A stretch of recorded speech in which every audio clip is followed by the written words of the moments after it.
पीली street light के नीचे उबलती चाय की भाप हवा में घुल रही थी। घड़ी की सुइयां रात के 1:30 बजने का इशारा कर रही थी। उज्जैन का हेलावाड़ी इलाका गहरी नींद में था, लेकिन उस खामोशी के बीच कुछ बाइक्स अचानक से आकर रुकी। कुछ लड़के बाइक से उतरे। उनके बीच एक चेहरा तुरंत अलग दिख रहा था। दुबला, तेज नजर वाला, काला कुर्ता, कंधे पर काला गमछा, माथे पर गाढ़ा तिलक और आंखों में गहरी काजल की रेखा। उसके चलने का अंदाज ऐसा था कि जैसे सड़क उसी की हो। यह लड़का था दुर्लभ कश्यप, लेकिन नाम ऐसा था कि शहर के कई पुराने लोग भी सुनते ही चुप हो जाते थे। दुर्लभ का मतलब होता है जो आसानी से न मिले, और सच में इतनी कम उम्र में इतना डर पैदा कर देना हर किसी के बस की बात नहीं होती। उस रात वो अपने साथियों के साथ चाय पीने निकला था। पहला लॉकडाउन खत्म हुए ज्यादा समय नहीं हुआ था। शहर आधा जागा था, आधा सोया हुआ था। तभी उसी दुकान पर एक और बाइक आकर रुकी। नजरें टकराईं और हवा में अचानक तनाव सा घुल गया। ये दूसरे ग्रुप का लीडर था, जिसका नाम शाहनवाज था। ये दुर्लभ कश्यप का पुराना दुश्मन था। उसके आते ही पुरानी आग भड़क सी गई। कुछ सेकंड तक माहौल में सन्नाटा सा छाया रहा और फिर दुर्लभ की आवाज गूंजी, इतने दिन बाद? क्या बात है? शाहनवाज ने दांत भींचते हुए कहा, आज तेरा घमंड उतार देंगे। बस यहीं से बात बिगड़ गई। कहाँ सुनी हुई। हाथ इधर उधर गए और फिर अंधेरी रात में हथियार की चमक दिखाई दी। गुस्से में अंधे दुर्लभ ने कमर से पिस्तौल निकाली। एक पल का भी हिसाब नहीं और सीधा ट्रिगर दबा दिया। धमाके की आवाज गलियों में गूंज गई। शाहनवाज चीखते हुए जमीन पर गिर पड़ा। गोली उसकी गर्दन को छूकर निकल गई थी और खून बहने लगा। ये देखते ही उसके साथ आए लड़कों का सब्र टूट गया। खत्म कर दो इसे, किसी की आवाज गूंजी और अगले ही पल 4-5 लोग एक साथ दुर्लभ पर टूट पड़े। अंधेरे में चाकुओं की धार बिजली की तरह चमकी। दुर्लभ ने खुद को बचाने की कोशिश की। वह पीछे हटा, हाथ झटके, लेकिन वो गिर चुका था। एक बार, फिर दूसरा, फिर तीसरा। चाकू रुक नहीं रहे थे। कुल 34 बार उस पर चाकुओं से प्रहार हुआ। जो लड़का कुछ मिनट पहले खुद को उज्जैन का बेताज बादशाह समझ रहा था, अब खून में सना सड़क पर पड़ा था। सांसें उखड़ रही थीं, नजर धुंधला रही थी। कोई रो रहा था, कोई भाग चुका था। और रात के करीब 2 बजे दुर्लभ कश्यप की कहानी वहीं खत्म हो गई। लेकिन ये अंत अचानक नहीं था। इससे पहले की कहानी और भी ज्यादा रोमांचक है। कुछ ही सालों में एक सीधा सादा लड़का कैसे जुर्म की दुनिया का डर बन गया, कैसे सोशल मीडिया ने उसे ताकत दी और कैसे अंधेरी गलियों ने उसे निगल लिया। ये सफर किसी फिल्मी स्क्रिप्ट से कम नहीं था। चलिए दुर्लभ कश्यप की यह कहानी रहस्य टॉक शो की इस नई वीडियो में शुरू से शुरू करते हैं। दुर्लभ का जन्म साल 2000 में उज्जैन के एक सामान्य मध्यम वर्गीय परिवार में हुआ। उसके पिता रजनीश कश्यप व्यवसाय से जुड़े थे और माँ एक सरकारी स्कूल में पढ़ाती थी। दुर्लभ इकलौता बेटा था। लाड प्यार उसे भरपूर मिला था, शायद कुछ ज्यादा ही। वह बचपन से ही जिद्दी और थोड़ा तेज मिजाज था, पर घर वालों को लगा कि वक्त के साथ सब ठीक हो जाएगा। उन्हें उम्मीद थी कि बेटा पढ़ लिख कर कुछ बनेगा, घर का नाम रोशन करेगा। लेकिन जैसे ही दुर्लभ किशोर अवस्था में पहुंचा, उसकी रुचियां बदलने लगी। किताबों की जगह अपराध की कहानियां, पढ़ाई की जगह फिल्मी डॉन और गैंगस्टर उसके फेवरेट बनने लगे। 15-16 की उम्र तक जुर्म का आकर्षण उसके भीतर गहराने लगा और यहीं से एक आम लड़के की जिंदगी गलत मोड़ पर मुड़ गई। 15-16 की उम्र तक पहुंचते पहुंचते दुर्लभ के भीतर कुछ बदल चुका था। ये वो उम्र होती है जब ज्यादातर लड़के किताबों, कॉलेज और भविष्य के सपनों में उलझे रहते हैं। लेकिन दुर्लभ उस वक्त जुर्म की गलियों की भाषा सीख रहा था, जैसे कौन डरता है, कौन झुकता है और किस तरह नाम चलाया जाता है। उज्जैन महाकाल की नगरी है। यहाँ आस्था हवा में घुली रहती है। हर गली में कोई न कोई खुद को महाकाल का भक्त बताता है और दुर्लभ ने भी इसी पहचान को अपनी ढाल बना लिया। काले कपड़े, माथे पर बड़ा सा लाल या कभी काला तिलक, आंखों में गहरा काजल और कंधे पर काला गमछा। आईने में देखता तो उसे लगता कि वो सिर्फ लड़का नहीं, बल्कि कोई डर पैदा करने वाला किरदार है। इसी रूप में उसने कैमरे के सामने आना शुरू किया। सोशल मीडिया पर तस्वीरें डालने लगा। तेज ठंडी निगाहें, हाथ में चाकू या देसी कट्टा। उज्जैन की अंधेरी गलियों में कोई नया खिलाड़ी उतर आया है। दुर्लभ ने सोशल मीडिया को अपना सबसे बड़ा हथियार बना लिया। उसने फेसबुक पर अपनी एक प्रोफाइल बनाई और बिना झिझक खुद को बदमाश, हत्यारा और अपराधी घोषित कर दिया। प्रोफाइल के बायो में सीधी लाइन थी, किसी भी तरह के विवाद का समाधान उपलब्ध है। मतलब साफ था, डराना हो, बदला लेना हो, चाहे कुछ हो, दुर्लभ कश्यप सब काम कर देगा। बस एक बार कीमत तय हो जाए। ये शायद पहली बार था जब कोई किशोर सोशल मीडिया पर खुद को सुपारी किलर की तरह पेश कर रहा था। कुछ ही समय में उसकी प्रोफाइल चर्चा में आ गई। लाइक्स बढ़ने लगे और लोग उसे नाम से जानने लगे। वो अक्सर साथियों के बीच खड़ा होकर हथियार लहराते हुए वीडियो डालता। हाथों में कभी पिस्तौल होती तो कभी तलवार तो कभी चाकू, और चेहरे पर होती घमंड भरी मुस्कान। इतनी कम उम्र में वो खुद को बड़ा गिरोहबाज समझने लगा था। फेसबुक के जरिए वो नए लड़कों को गैंग में बुलाने लगा। एक बार तो उसने खुलेआम अवैध हथियार बेचने का ऐलान तक कर दिया, जैसे अपराध की दुनिया का ऑनलाइन बाजार उसने सजा दिया हो। धीरे धीरे उसके आसपास हमउम्र लड़कों की भीड़ जमा होने लगी। इन लड़कों के लिए दुर्लभ किसी फिल्मी हीरो से कम नहीं था। अलग स्टाइल, खुली दबंगई और सोशल मीडिया की शोहरत। देखते ही देखते 15 लड़कों की उसकी एक छोटी सी गैंग खड़ी हो गई। हर सदस्य का पहनावा एक जैसा था, काले कपड़े, माथे पर तिलक और आंखों में काजल। ये उनका यूनिफॉर्म बन गया था ताकि शहर समझ जाए कि ये दुर्लभ कश्यप के लोग हैं। उसकी शुरुआत छोटी हरकतों से हुई, जैसे कभी मोहल्ले में झगड़ा तो कभी मारपीट, कभी दुकानदार को धमकाकर मुफ्त सामान ले लेना, तो कभी सड़कों पर बाइक से खतरनाक स्टंट करना। हर घटना के साथ दुर्लभ का हौसला बढ़ता गया, लेकिन जल्द ही उसे समझ आ गया कि इन छोटी वारदातों से वो नाम नहीं कमा पाएगा जिसका सपना वो देख रहा है। उसे शहर में डर चाहिए था, ऐसा नाम जिसे सुनते ही लोग रास्ता बदल लें, और मौका ज्यादा देर से नहीं आया। पड़ोस के इलाके के कुछ लड़कों से उसकी तनातनी हो गई। वे उम्र में उससे बड़े थे और शायद उसे ज्यादा अहमियत नहीं दे रहे थे, और यही बात उसके अहंकार को चुभ गई। अपनी धाक जमाने के इरादे से दुर्लभ ने अपने कुछ साथियों को इकट्ठा किया और एक 18 साल के युवक को घेर लिया गया। तेज चाकू निकला और वार के साथ मारपीट शुरू हो गई। खून बहा, गंभीर चोटें आईं, लेकिन किस्मत से वो लड़का बच गया। लेकिन इस एक वारदात ने दुर्लभ को वो पहचान दे दी जिसकी उसे तलाश थी। आसपास के इलाकों में चर्चा फैल गई कि एक 16-17 साल का छोरा मार्केट में नया आया है, जो गैंग बनाकर जानलेवा हमला कर रहा है। और यहीं से एक आम किशोर का नाम डर में बदलने लगा। जब यह खबर फैली कि 16-17 साल के एक लड़के ने अपने गिरोह के साथ मिलकर किसी पर जानलेवा हमला कर दिया है, तो पूरा इलाका सन्न रह गया। लोग यकीन ही नहीं कर पा रहे थे कि इतनी कम उम्र में कोई इतनी बेरहमी दिखा सकता है। पुलिस में शिकायत दर्ज हुई, लेकिन तब तक दुर्लभ और उसके साथी गायब हो चुके थे। इस घटना ने दुर्लभ की दुनिया बदल दी। छोटे मोटे बदमाशों के बीच वह हीरो बन गया। उसकी गैंग के लड़के गर्व से सीना चौड़ा करके चलते। उन्हें लगता था कि उनका लीडर सबसे बेखौफ है। दूसरी तरफ आम लोग अब उसे देखकर रास्ता बदलने लगे थे। कुछ ही महीनों में उसके नाम के साथ मुकदमों की लंबी सूची जुड़ गई। मारपीट, जानलेवा हमला, अवैध हथियार, धमकी देकर रंगदारी, लूटपाट जैसे 8 से 10 गंभीर केस अलग अलग थानों में उसके नाम पर दर्ज हो चुके थे। उम्र मुश्किल से 18 के आसपास पहुंची और दुर्लभ का नाम नामी बदमाशों की सूची में गिना जाने लगा। अब उसकी दबंगई सिर्फ गलियों तक सीमित नहीं रही। उसने जानबूझकर बड़े अपराधियों के करीब जाना शुरू किया ताकि उसका नाम और भारी हो सके। उज्जैन में हर साल लगने वाले कार्तिक मेले की पार्किंग का ठेका स्थानीय कारोबारी राहुल किलोसिया के पास था। राहुल को अपने काम को सुरक्षित रखने और कब्जा बनाए रखने के लिए ऐसे लोगों की जरूरत थी जो डर पैदा कर सकें, और तभी उसकी नजर पड़ी दुर्लभ कश्यप पर। कम उम्र,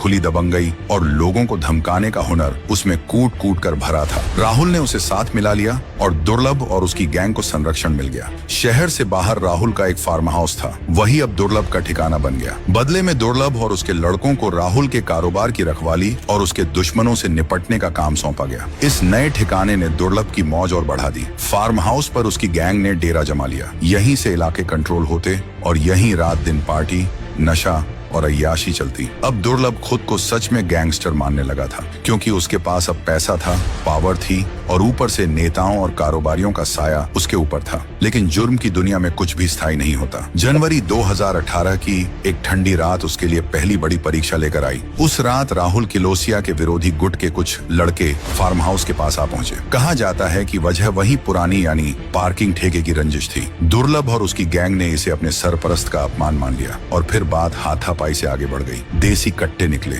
चाकू चमके, लाठियां चली। आधी रात में फार्म हाउस के आसपास गोलियों की आवाजें गूंज उठी, चीख पुकार मच गई और इस झड़प में दूसरी गैंग का एक नौजवान अर्पित बुरी तरह घायल हो गया। उसे कई गंभीर चोटें आईं और अस्पताल पहुंचने से पहले ही उसकी मौत हो गई। ये पहली बार था जब दुर्लभ कश्यप और उसके साथियों पर सीधे हत्या का आरोप लगा। 12 जनवरी 2018 की उस रात ने पुलिस रिकॉर्ड में दुर्लभ को सिर्फ बदमाश नहीं बल्कि एक खूनी अपराधी बना दिया। पूरा शहर हिल गया। लोगों को यकीन नहीं हो रहा था कि 17 साल का लड़का एक जान ले चुका है। कानून ने इस बार देर नहीं की। हत्या का मुकदमा दर्ज हुआ और कुछ ही दिनों में मुख्य आरोपी पकड़े गए। लेकिन एक मोड़ था। दुर्लभ उस वक्त नाबालिग था, इसलिए कोर्ट ने उसे बाल सुधार गृह भेजने का आदेश दिया। पहली बार जो लड़का बेखौफ गलियों में दौड़ता था, अब सलाखों के पीछे था। पूरे 4 महीने उसने बाल सुधार गृह में बिताए। किसी और के लिए ये वक्त सबक बन सकता था, लेकिन दुर्लभ के इरादे नहीं बदले। 2018 के जून महीने में वो बाहर आ गया और बाहर आते ही पुराने रास्ते फिर से खुल गए। फर्क बस इतना था, अब उसका नाम और ज्यादा मशहूर या कहें बदनाम हो चुका था। शहर जान चुका था कि ये लड़का खून से नहीं डरता। कुछ पुराने दोस्त अब दुश्मन बन चुके थे और जिनसे पुरानी रंजिश थी वे बदले की फिराक में थे। दुर्लभ फिर से उसी राह पर लौट चुका था जहां से वापसी अक्सर बहुत महंगी पड़ती है। जेल से बाहर आने के बाद उज्जैन पुलिस की निगाहें अब लगातार उस पर टिकी रहने लगी थी। ऊपर से देखने पर लगता था कि दुर्लभ कुछ समय के लिए शांत हो गया है, लेकिन भीतर ही भीतर कहानी कुछ और ही चल रही थी। वो खुद को संभालने की कोशिश करता दिखता, मगर असल में अपने टूटे हुए गिरोह को वह फिर से खड़ा करने में जुट चुका था। सोशल मीडिया पर उसकी मौजूदगी कभी कम नहीं हुई। फेसबुक पर उसके नाम की चर्चा बनी रही। उसके फॉलोअर्स बढ़ते जा रहे थे। कुछ लड़के उसके पहनावे, उसकी चाल, उसकी भाषा तक की नकल करने लगे थे। 2018 के आखिर तक दुर्लभ फिर से उसी राह पर लौट चुका था जहां से वो कभी गया ही नहीं था। इस बार उसका गुस्सा खास लोगों के लिए था, वे लोग जिन्होंने पुलिस का साथ दिया था या जो किसी न किसी तरह उसकी गिरफ्तारी की वजह बने थे। अक्टूबर 2018 की एक रात उज्जैन ने ऐसा मंजर देखा जिसने लोगों की नींद उड़ा दी। एक के बाद एक वारदातें। अंकपात मार्ग पर दुर्लभ और उसके साथियों ने एक व्यक्ति पर ताबड़तोड़ गोलियां बरसा दी और उसके साथ मौजूद 3 लोगों को चाकुओं से गोदकर गंभीर रूप से घायल कर दिया गया। उसी रात दुर्गा कॉलोनी में फायरिंग हुई और अवंतीपुरा इलाके में एक और शख्स को चाकू मार दिया गया। एक ही रात में फैला यह खौफ साफ बता रहा था कि दुर्लभ कश्यप का आतंक अपने चरम पर पहुंच चुका है। शहर में हड़कंप मच गया। लोग घरों से निकलने से डरने लगे। पुलिस की नींद उड़ चुकी थी। एक कम उम्र का गैंगस्टर और शहर में खुलेआम खून खराबा। अब पुलिस ने फैसला कर लिया कि इस बार बात बहुत आगे जा चुकी है। एएसपी सचिन अतुलकर के नेतृत्व में एक विशेष टीम बनाई गई। मोबाइल सर्विलांस शुरू हुआ, मुखबिर सक्रिय किए गए और कुछ ही समय में सूचना मिली कि दुर्लभ अपनी गैंग के साथ घोंसा गांव के पास एक फार्म हाउस में बड़ी डकैती की तैयारी कर रहा है। पुलिस ने चारों तरफ से घेरा डाला। रात में छापा मारा गया और इस बार बचने का मौका नहीं मिला। दुर्लभ कश्यप समेत उसके 8 साथी मौके से पकड़ लिए गए। 2 देसी कट्टे, 4 जिंदा कारतूस, तेजधार हथियार, कई चाकू और एक लोहे की रॉड उससे बरामद हुई। गिरोह के 2 सदस्य अंधेरे का फायदा उठाकर भाग निकले, लेकिन 13 लोगों की गैंग में से 11 अब पुलिस की गिरफ्त में थे। दुर्लभ जो अब 18 साल का हो चुका था, एक बार फिर जेल पहुंच गया, लेकिन इस बार नाबालिग नहीं बल्कि एक बालिग अपराधी के रूप में। शहर ने थोड़ी राहत की सांस ली। लोगों को लगा कि चलो, वो लड़का जो सोशल मीडिया पर खुलेआम गुंडागर्दी दिखाता था अब हवालात में है। लेकिन इस बार उसके ऊपर मामलों का बोझ और भारी था। हत्या की कोशिश, लूट, अवैध हथियार, दंगा, रंगदारी, उसके सर पर मुकदमों की लंबी फहरिस्त थी। पुलिस ने तय कर लिया था कि इस बार उसे आसानी से बाहर नहीं आने दिया जाएगा। दुर्लभ को जेल भेज दिया गया। कहते हैं सलाखों के पीछे भी उसे चैन नहीं मिलता था। रातों को उसकी नींद टूट जाती थी। उसे लगता कि कोई पुराना दुश्मन जेल में आ चुका है और मौका तलाश रहा है। उसने जेल प्रशासन से सुरक्षा की मांग भी की। कानूनी प्रक्रिया चलती रही और उसका वक्त जेल की दीवारों के बीच बीतने लगा। फिर आया 2020। देश पर कोरोना महामारी का साया गहराने लगा। मार्च तक लॉकडाउन लागू हो चुका था। जेलों में भीड़ कम करने के लिए कुछ कैदियों और अंडर ट्रायल बंदियों को अस्थायी जमानत या पैरोल दी जाने लगी। उज्जैन जेल से भी कुछ लोग बाहर आए और उन्हीं में एक दुर्लभ कश्यप भी था। शायद किस्मत ने उसे एक और मौका दिया था। वो घर अपनी माँ के पास लौटा और कुछ महीनों तक शांत रहा। लॉकडाउन ने सब कुछ रोक दिया था। सड़कें सूनी थीं और अपराध की दुनिया जैसे सुस्ता गई थी। लेकिन जैसे ही पहला लॉकडाउन खत्म हुआ और जिंदगी धीरे धीरे पटरी पर लौटने लगी, तो दुर्लभ की पुरानी रंगत भी लौट आई। अब वो 19 साल का था। नाम पहले से ज्यादा बदनाम था और उसके दुश्मन भी अब ज्यादा थे और दोस्तों के नाम पर सिर्फ उसकी गैंग के चंद वफादार चेहरे थे। शहर बदल चुका था, हालात बदल चुके थे, लेकिन दुर्लभ वहीं का वहीं था। और फिर आई वो रात जिसने सब कुछ हमेशा के लिए रोक दिया। 6 सितंबर 2020। लॉकडाउन के बाद पहली बार उज्जैन खुलकर सांस लेने लगा था। सड़कों पर हलचल लौट रही थी। चाय की दुकानों पर फिर से लोग दिखने लगे थे। उसी रात देर तक जागते शहर में दुर्लभ अपने 2-3 खास साथियों के साथ बाइक पर निकला। शायद उसे लगा था कि अब सब कुछ पहले जैसा ही है। शायद उसे ये एहसास नहीं था कि कुछ लोग उसी पल उसका इंतजार कर रहे हैं। टेलावाड़ी इलाके की एक छोटी सी चाय की दुकान, स्ट्रीट लाइट की पीली रोशनी और गहरा सन्नाटा। दुर्लभ ने बाइक रोकी। चाय का गिलास अभी हाथ में आया ही था कि सामने से कुछ साएं उभरे, जिसमें से एक था शाहनवाज। वही नाम, वही पुरानी दुश्मनी, वही गिरोह जिससे टकराव कभी खत्म नहीं हुआ था। नजरें टकराईं और हवा में जैसे चिंगारी दौड़ गई। शुरुआत तानों से हुई, फिर आवाजें ऊंची होने लगी। अब ये इलाका तेरा नहीं है, शाहनवाज ने कहा। दुर्लभ हंसकर बोला, मेरे नाम का सिक्का अभी भी चलता है यहाँ। बस यहीं से बात हाथ से निकल गई। धक्का मुक्की शुरू हुई, लोग इधर उधर हटने लगे और फिर दुर्लभ का हाथ कमर की तरफ गया। पिस्तौल निकली, एक पल की भी हिचक नहीं। ट्रिगर दबा, गोली चली। शाहनवाज लड़खड़ा कर गिर पड़ा। गोली उसे छूकर निकल गई थी, खून बहने लगा। लेकिन यही वो पल था जब खेल पलट गया। शाहनवाज के साथी बौखला गए। उनका सरगना जमीन पर था। अफरा तफरी मच गई। एक चाकू निकला सीधा दुर्लभ की तरफ, फिर दूसरा,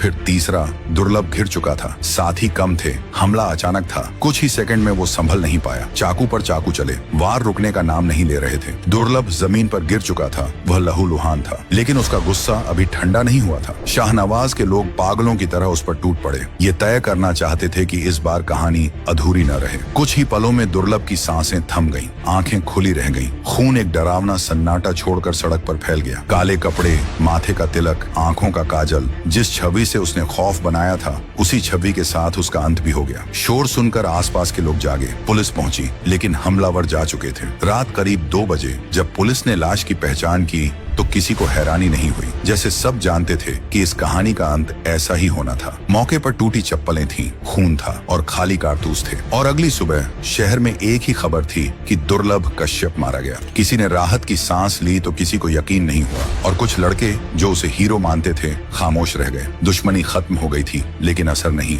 पुलिस ने तेजी से कार्रवाई की। दोनों गुटों के कई लोग पकड़े गए। शाहनवाज और उसके कुछ साथी हत्या के आरोप में गिरफ्तार हुए। मगर कहानी यही नहीं रुकी। दुर्लभ के जाने के बाद भी उसका साया शहर पर बना रहा। उसकी गैंग के बचे हुए लड़कों ने सोशल मीडिया पर उसके नाम से नए पेज बना लिए। काले कपड़े, तिलक, हथियार और खुलेआम चुनौतियां। जानसापुरा, हम्मालवाड़ी जैसे इलाकों में कुछ युवकों ने खुद को केसीसी गैंग कहना शुरू कर दिया। वीडियो आने लगे, धमकियां आने लगी। मतलब साफ था कि दुर्लभ मर चुका था, लेकिन उसके नाम पर पैदा हुआ खौफ अब भी जिंदा था। और यही इस कहानी की सबसे डरावनी सच्चाई है कि कभी कभी एक आदमी चला जाता है, लेकिन उसकी बनाई हुई अंधेरी राह कई और लोगों को अपने साथ खींच ले जाती है। वक्त आगे बढ़ता गया। शहर ने धीरे धीरे करवट बदली। पुलिस ने सख्ती बढ़ाई और एक एक करके ज्यादातर बदमाशों को हिरासत में ले लिया। जिन हाथों ने उस रात खून बहाया था, वे अब सलाखों के पीछे थे। शाहनवाज समेत वे लोग भी कानून के शिकंजे में आ चुके थे, जिन पर दुर्लभ की मौत का इल्जाम था। एक आरोपी ने तो जेल के भीतर ही अपनी जान ले ली। कहते हैं कि डर और अपराध बोध दोनों ने उसे भीतर से तोड़ दिया था। उधर दुर्लभ कश्यप अब सड़कों पर नहीं था, बल्कि वो किस्सों में चला गया था। और हैरानी यहीं से शुरू होती है। मौत के बाद उसका नाम और तेजी से फैलने लगा। इंटरनेट पर उसके नाम के गाने, वीडियो, रीलें बनने लगी। कुछ युवा उसकी नकल करके काले कपड़े पहनने लगे। आंखों में काजल, माथे पर तिलक उनकी पहचान बन गया। खुद को महाकाल का भक्त गैंगस्टर बताकर वे सोशल मीडिया पर शोर मचाने लगे। एक तरफ वे लोग थे जो इस कहानी से डरते थे, जो समझते थे कि जुर्म का रास्ता आखिरकार तबाही तक ही ले जाता है। दूसरी तरफ कुछ भटके हुए लड़के थे, जिनकी आंखों में यही तबाही रोमांच बनकर चमकने लगी। अक्टूबर 2023 में उत्तर प्रदेश के देवरिया से आई एक खबर ने सबको झकझोर दिया। 15 साल के एक किशोर ने अपने ही हमउम्र दोस्त की चाकू मारकर हत्या कर दी। पूछताछ में सामने आया कि वह लड़का दुर्लभ कश्यप से प्रभावित था। सोशल मीडिया पर उसी अंदाज में रीलें बनाता था। काले कपड़े, तिलक, अकड़, खुद को डॉन समझ बैठा था। पुलिस ने उसे हिरासत में ले लिया, लेकिन सवाल हवा में रह गया कि क्या एक अपराधी की छवि को